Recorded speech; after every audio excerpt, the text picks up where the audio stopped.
லேட்டஸ்ட்டாக நம்ம பார்த்தோம், நம்ம நிறைய உதாரணம் பார்த்தோம். என்ஆர்சி வந்து என்னுடைய டேபிள்லேயே இல்லைன்னு உள்துறை அமைச்சர் அமித்ஷா சொன்னார். அப்படி ஒரு சப்ஜெக்ட் என் டேபிள், அப்படி ஒரு ஃபைலே என் டேபிள் இல்லையங்கன்னாரு.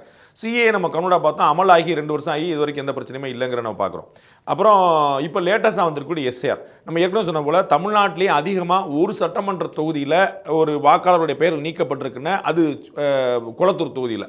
அப்போ சென்னை மாவட்ட கலெக்டர் அவர் எவ்வளோ கேர்ஃபுல்லாக இருப்பார் தெரியும். திரு குமரகுருன் வந்து சீனியர் மோஸ்ட் ஐஏஎஸ் ஆஃபீஸர், அவர் தான் சீனியர் மோஸ்ட் தான் அங்கே போடுவாங்கன்னா அதுவே ஒரு தனி செப்பரேட் பட்ஜெட்.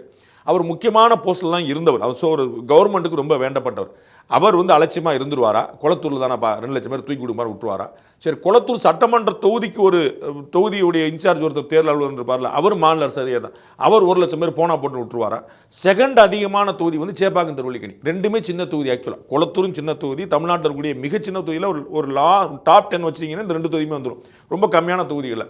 அப்புறம் அங்கே வந்து அதிகமாக கிட்டத்தட்ட 87,000 90,000 பேர் கிட்ட வந்து அங்கேயும் நீக்கப்பட்டு. அப்போ அவர்களுக்கு தெரியாதா? அப்போ மாநில அரசு அதிகாரிகள் நடத்தியது விவிவிஐபி தொகுதின்னு தெரிஞ்சது, அவர்கள் கூடுதல் கவனம் செலுத்தக்கூடிய அங்கே இருக்கக்கூடிய அதிகாரிகள் திமுக தலைமையுடைய தமிழக அரசுடைய அன்பை பெற்றவர்கள். அப்போ எப்படி இது நடக்கும்? அப்போ தப்பு நடக்கலன்னு அவங்க ஒத்துக்கிடுவாங்கல்ல.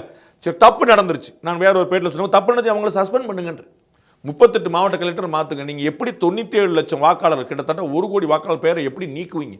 அதை வந்து துண்டா தூக்கி விடுங்க, அதிகாரிகளை பண்ணுங்க. அப்போ வந்து இவ்வளோ கவனக்குறைவாக இருந்தது நீங்கள் தான்.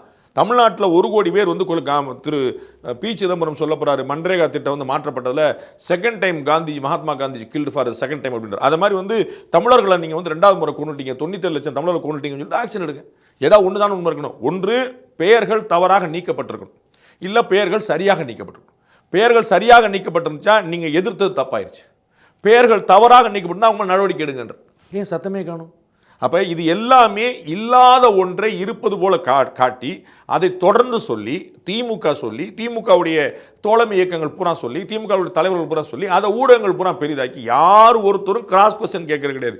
அப்படியாங்க இது எப்படிங்கன்னு எங்கேயுமே பதில் கேள்வி கேட்க கிடையாது. அப்படி பதில் கேள்வியே கேட்காம இருக்கிற மூலமா யாரோ பார்க்கக்கூடிய 4 பேருக்கு வந்து ஆமான்னு அவங்களுக்கு என்ன தெரியுறது இல்லை அப்படின்னா, இந்த சோகால்டு ஊடகங்கள் மட்டுமே வந்து இல்லை, எல்லா மக்களுக்கு வந்து இப்போ அவர்களே ஜேர்னலிஸ்டாக மாறிட்டாங்க. சிட்டிசன் ஜேர்னலிசம் சொல்லிச்சுட்டு அவர்களே ஜேர்னலிஸ்ட் ஆகிட்டாங்க, அவங்களே ஏஐ உள்பட பல விஷயங்கள் ரெடி பார்க்குறாங்க. ஸோ உண்மை கண் முன்னாடி 1 நிமிஷத்தில் வந்துடுது. அப்போ வந்து இது நீங்கள் குறிப்பிட்ட போல வெறும் இல்லாத பூதம், பயங்காற்ற பூதமே தவிர உண்மையான விஷயம் இல்லை, வெறும் நெரேட்டிவ் தாங்கிறது மக்களுக்கு தெரியுது. எகெயின் அதனால தான் அந்த ஓட்டு பிளவு நடக்குது.